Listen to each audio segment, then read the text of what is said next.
हरे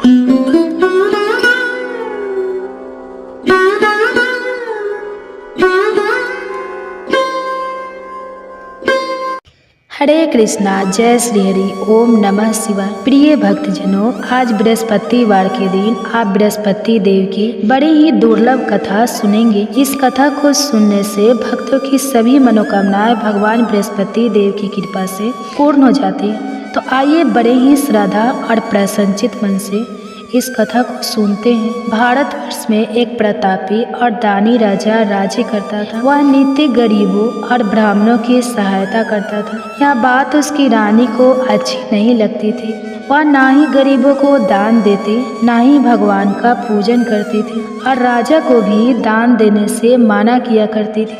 एक दिन राजा शिकार खेलने वन को गए हुए थे तो रानी महल में अकेली थी। उसी समय एक दिन राजा शिकार खेलने वन को गए हुए थे तो रानी महल में अकेली थी। उसी समय बृहस्पति देव साधु वेश राजा के महल में भिक्षा लेने के लिए गए और भिक्षा मांगी तो रानी ने भिक्षा देने से इनकार कर दिया और कहा, हे साधु महाराज, मैं तो दान पुण्य से तंग आ गई हूँ। मेरा पति सारा धन लुटाते रहते हैं। मेरी इच्छा है कि हमारा धन नष्ट हो जाए, फिर ना रहेगा बांस, ना बाजेगी बंसुरी। साधु ने कहा, देवी तुम तो बड़ी विचित्र हो। धन और संतान तो सभी चाहते हैं, पुत्र और लक्ष्मी तो पापी के घर भी होने चाहिए। यदि तुम्हारे पास अधिक धन है तो भूखों को भोजन दो, प्यासों के लिए प्याऊ बनवाओ, मुसाफिरों के लिए धर्मशालाएं खुलवाओ। जो निर्धन अपनी कुंवारी कन्याओं का विवाह नहीं कर सकते उनका विवाह करा दो। ऐसे और कई काम है जिनके करने से तुम्हारा यश लोक और परलोक में फैलेगा। परंतु रानी पर उपदेश का कोई प्रभाव नहीं पड़ा। वो बोली, महाराज आप मुझे कुछ ना समझाए। मैं ऐसा धन नहीं चाहती जो हर जगह बांटती फिरूं। साधु ने उत्तर दिया, यदि तुम्हारी ऐसी इच्छा है तो तथास्तु। तुम ऐसा करना कि बृहस्पतिवार को घर लीपकर पीली मिट्टी से अपना सिर धोकर स्नान करना, भट्टी चढ़ाकर कपड़े धोना। ऐसा करने से आपका सारा धन नष्ट हो जाएगा। इतना कहकर वह साधु महाराज वहाँ से आलोक हो गए और साधु के अनुसार कई बातों को पूरा करते हुए रानी को केवल 3 बृहस्पतिवार ही बीते थे कि उसकी समस्त धन संपत्ति नष्ट हो गई। भोजन के लिए राजा का परिवार तरसने लगा। तब एक दिन राजा ने रानी से बोला कि हे रानी, तुम यहीं रहो, मैं दूसरे देश को जाता हूँ, क्योंकि यहाँ पर सभी लोग मुझे जानते हैं, इसलिए मैं कोई छोटा कार्य नहीं कर सकता। ऐसा कहकर राजा परदेश चला गया। वहाँ वह जंगल से लकड़ी काट कर लाता और शहर में बेचता था। इस तरह वह अपना जीवन व्यतीत करने लगा। इधर राजा के परदेश जाते ही रानी और दासी दुखी रहने लगे। एक बार जब रानी और दासी को 7 दिन तक बिना भोजन के रहना पड़ा तो रानी ने अपनी दासी से कहा, हे दासी, पासी के नगर में मेरी बहन रहती है, वह बड़ी धनवान है, तो उसके पास जा और कुछ लेकर आ, ताकि थोड़ा बहुत गुजार बसर हो सके। रानी दासी की बहन के पास गई। उस दिन गुरुवार था और रानी की बहन उस समय बृहस्पति व्रत की कथा सुन रही थी।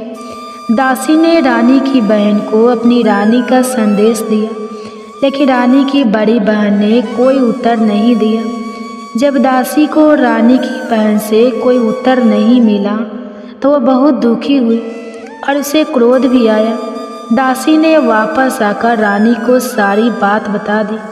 सुनकर रानी ने अपने भाग्य को कोसा। उधर रानी की बहन ने सोचा कि मेरी बहन की दासी आई थी, परंतु मैं उससे नहीं बोली, इससे वह बहुत दुखी हुई होगी। कथा सुनकर और पूजन समाप्त करके वह अपनी बहन के घर आई और कहने लगी, हे बहन, मैं बृहस्पतिवार का व्रत कर रही थी, तुम्हारी दासी मेरे घर आई थी, परंतु जब तक कथा होती है तब तक ना तो उठते हैं और ना ही बोलते हैं, इसलिए मैं नहीं बोली। कहो दासी क्यों गई थी? रानी बोली, बहन तुमसे क्या छुपाओ, हमारे घर में खाने तक को अनाज नहीं था। ऐसा कहते कहते रानी की आंखें भर आई। उसने दासी समेत पिछले 7 दिनों से भूखे रहने तक की बात अपनी बहन को विस्तार पूर्वक सुना दी। रानी की बहन बोली, देखो बहन, भगवान बृहस्पति सबकी मनोकामना को पूर्ण करते हैं। देखो शायद तुम्हारे घर में अनाज रखा हो। पहले तो रानी को विश्वास नहीं हुआ, पर बहन के आग्रह करने पर उसने अपनी दासी को अंदर भेजा तो उसे सचमुच अनाज से भरा एक घड़ा मिल गया। यह देखकर दासी को बड़ी हैरानी हुई। दासी रानी से कहने लगी, हे रानी, जब हमको भोजन नहीं मिलता तो हम व्रत ही तो करते हैं, इसलिए क्यों ना इनसे व्रत और कथा की विधि पूछ ली जाए ताकि हम भी व्रत कर सके। तब रानी ने अपनी बहन से बृहस्पति व्रत के बारे में पूछा। उसकी बहन ने बताया, बृहस्पतिवार के व्रत में चने की दाल और मुनक्का से विष्णु भगवान का केले की जड़ में पूजन करें तथा दीपक जलाए, व्रत कथा सुने और पीला भोजन ही करें। इससे बृहस्पति देव प्रसन्न होते हैं। और व्रत और पूजन विधि बताकर रानी की बहन अपने घर को लौट गई। 7 दिन के बाद जब गुरुवार आया तो रानी और दासी ने व्रत रखा। घुड़साल में जाकर चना और गुड़ लेकर आए, फिर उससे केले की जड़ तथा विष्णु भगवान का पूजन किया। अब पीला भोजन कहाँ से आए, इस बात को लेकर दोनों बहुत दुखी थी, क्योंकि उन्होंने व्रत रखा था, इसलिए बृहस्पति देव उनसे प्रसन्न थे।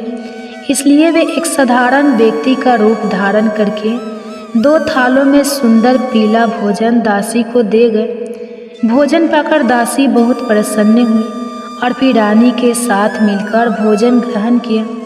उसके बाद वे सभी गुरुवार को व्रत और पूजन करने लगे। बृहस्पति भगवान की कृपा से उनके पास फिर से धन संपत्ति आ गई, परंतु रानी फिर से पहले की तरह आलस्य करने लगी।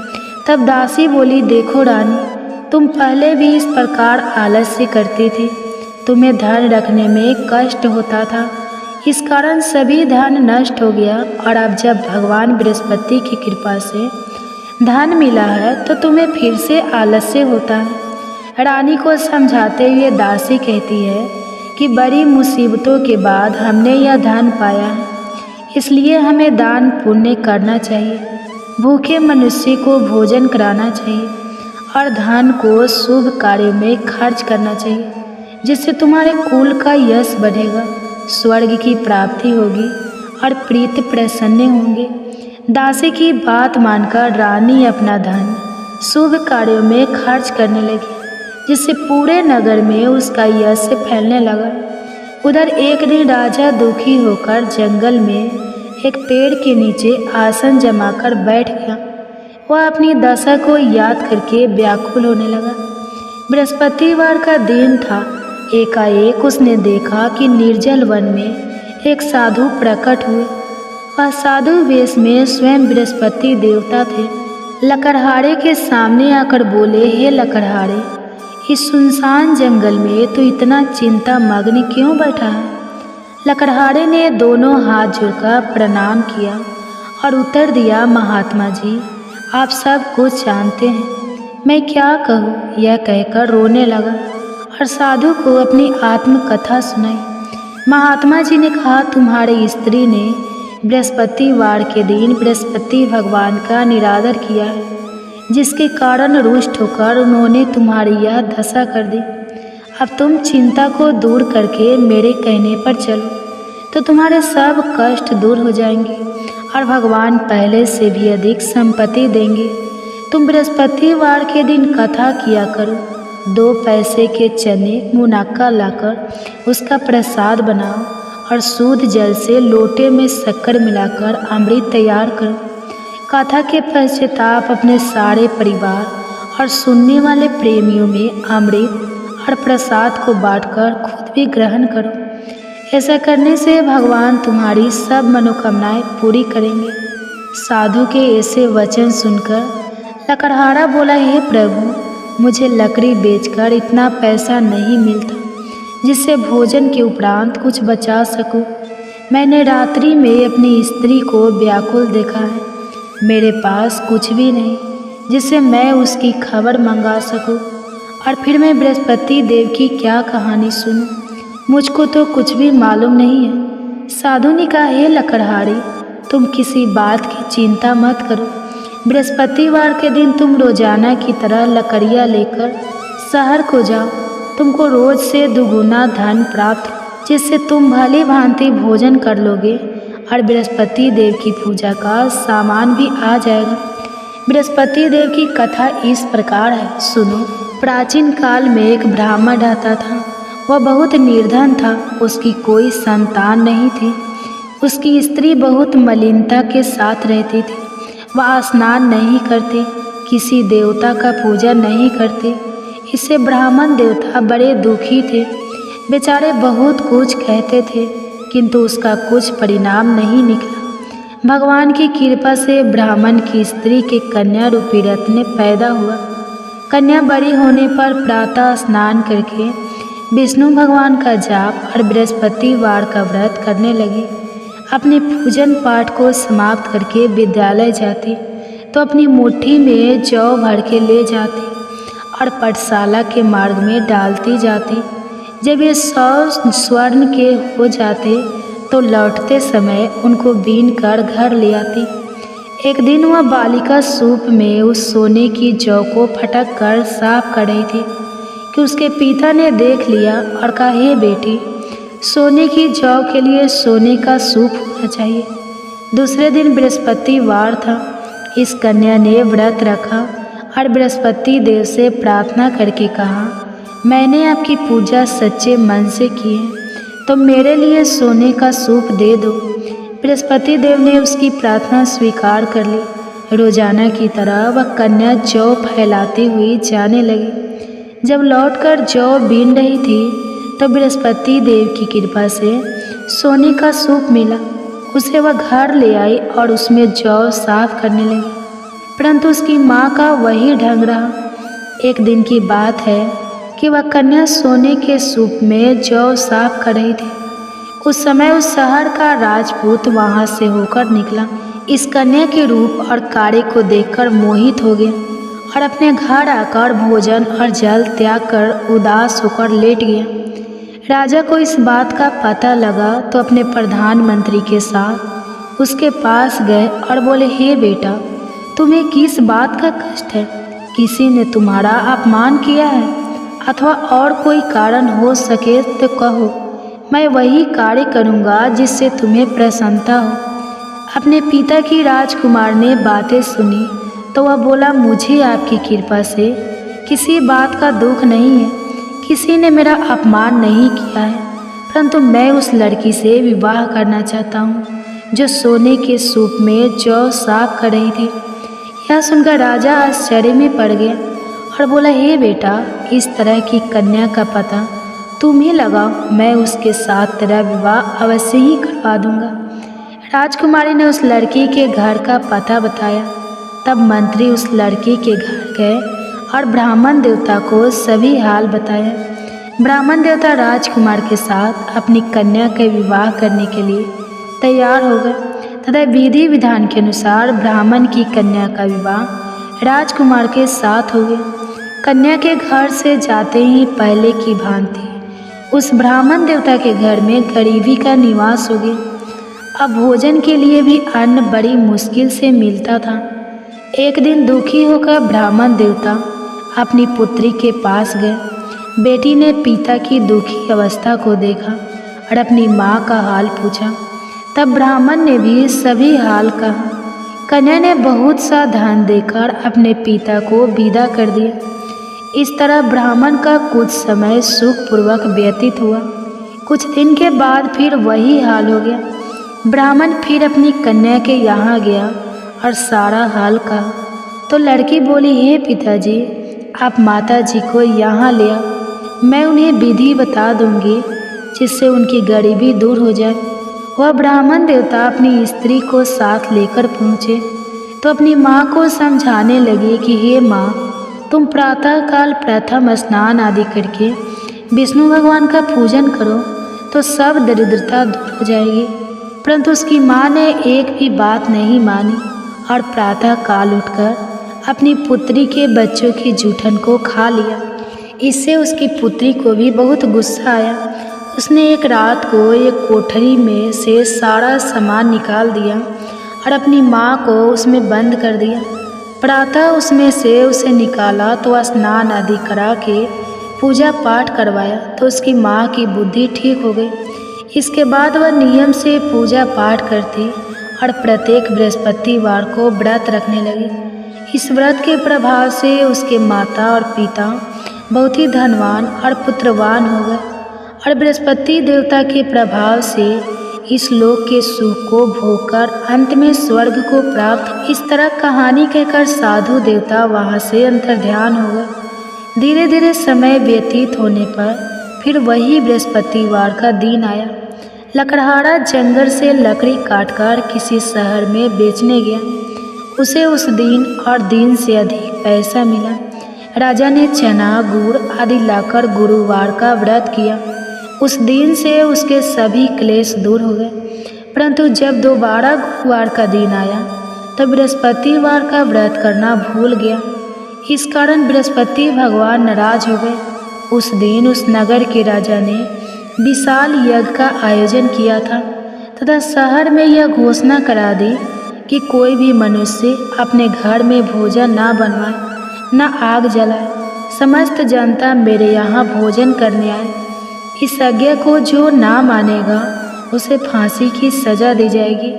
इस तरह की घोषणा संपूर्ण नगर में करवा देगी। राजा की आज्ञा के अनुसार शहर के सभी लोग भोजन करने गए, लेकिन लकड़हारा कुछ देर से पहुंचा, इसलिए राजा उसको अपने साथ घर ले गए और ले जाकर भोजन करा रहे थे तो रानी की दृष्टि उस खूंटी पर पड़ी जिस पर उसका हार लटका हुआ था। वह वहाँ पर दिखाई नहीं दिया।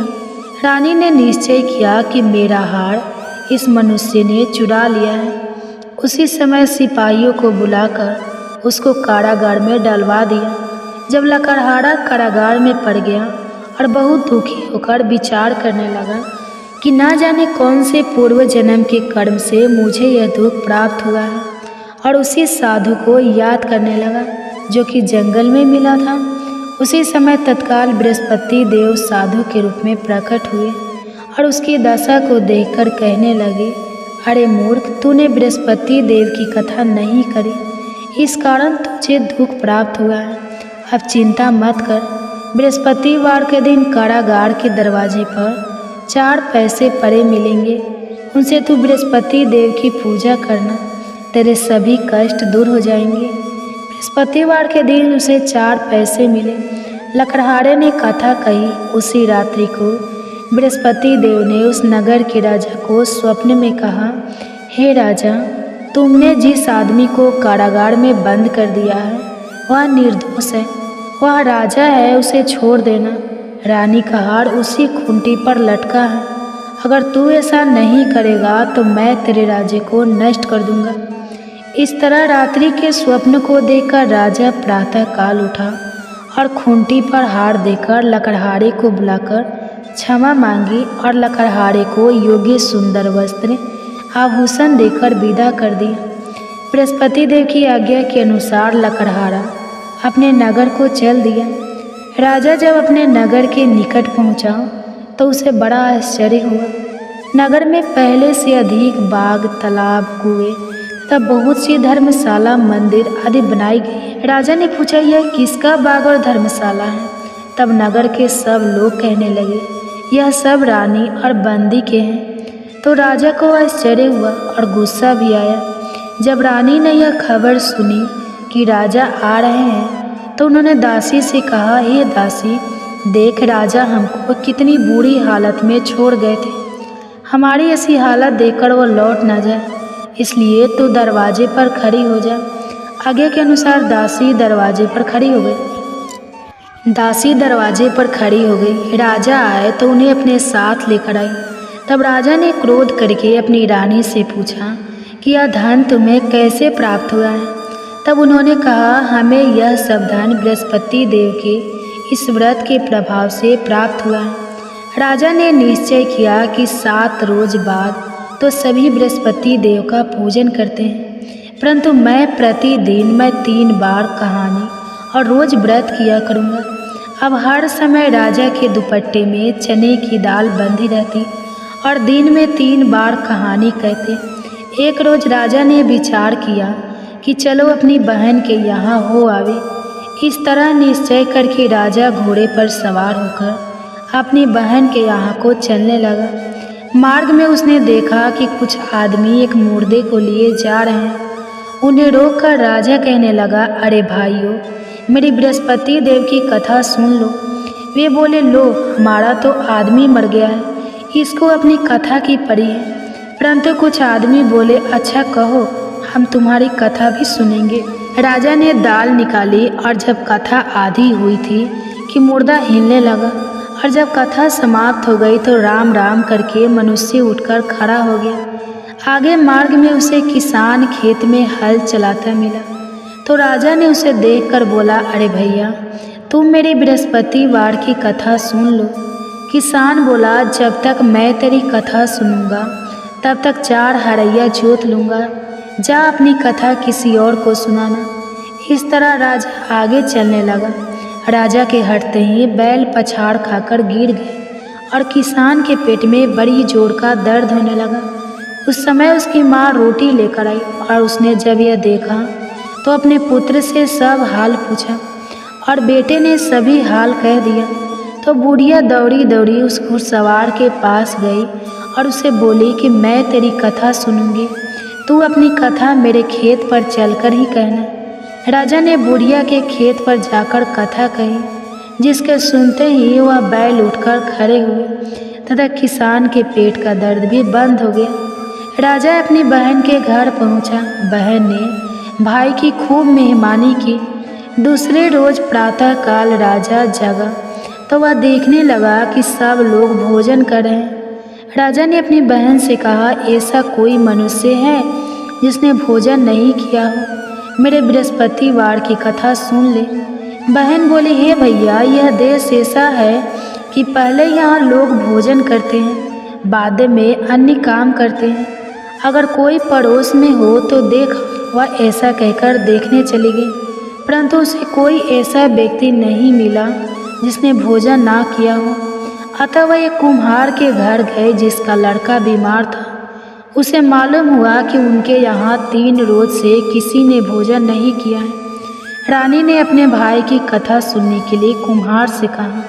वह तैयार हो गया। राजा ने जाकर बृहस्पतिवार की कथा कही, जिसको सुनकर उसका लड़का ठीक हो गया।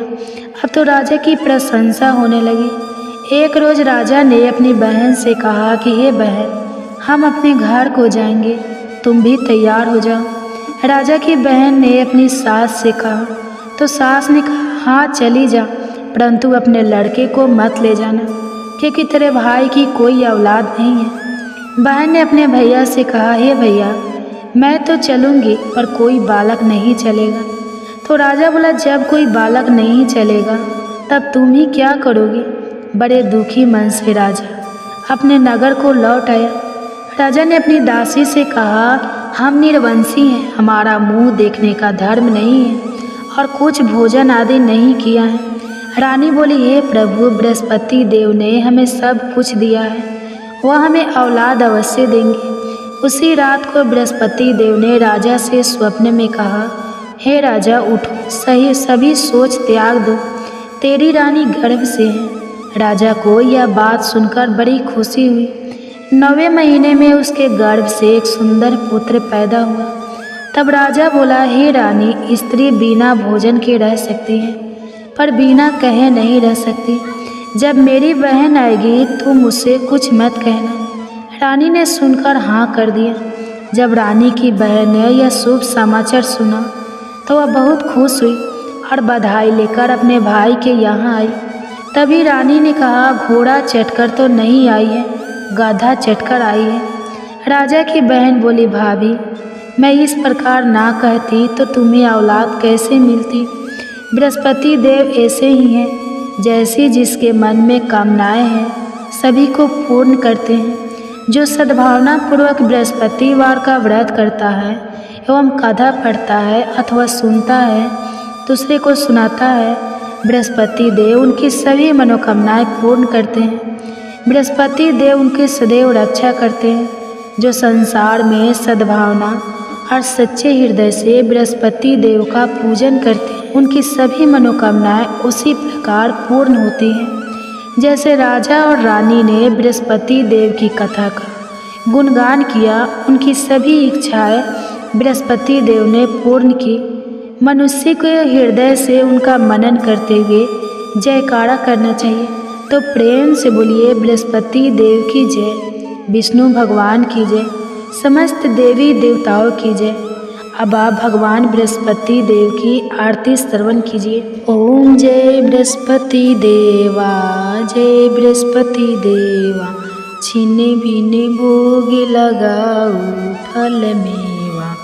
ओम जय बृहस्पति देवा, तुम्हें पूर्ण परमात्मा, तुम्हें अंतर्यामी, जगत पिता जगदीश्वर, तुम सबके स्वामी।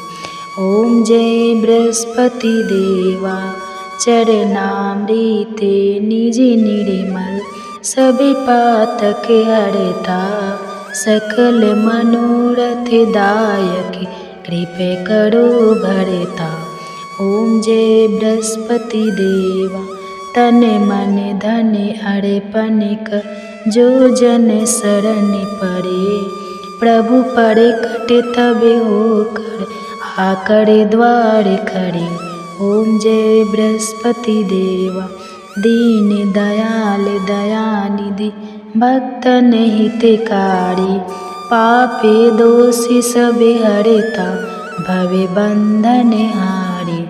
ओम जय बृहस्पति देवा, संकल मनोरथ दायक, सब शयन तारी, विषय विकार मिटाओ, संतन सुखकारी। ओम जय बृहस्पति देवा, जो कोई बृहस्पति जी की करे आरती, धन जन सुख सबे पालेता। ओम जय बृहस्पति देवा, जय बृहस्पति देवा। तो प्रेम से बोलिए बृहस्पति देव महाराज की जय।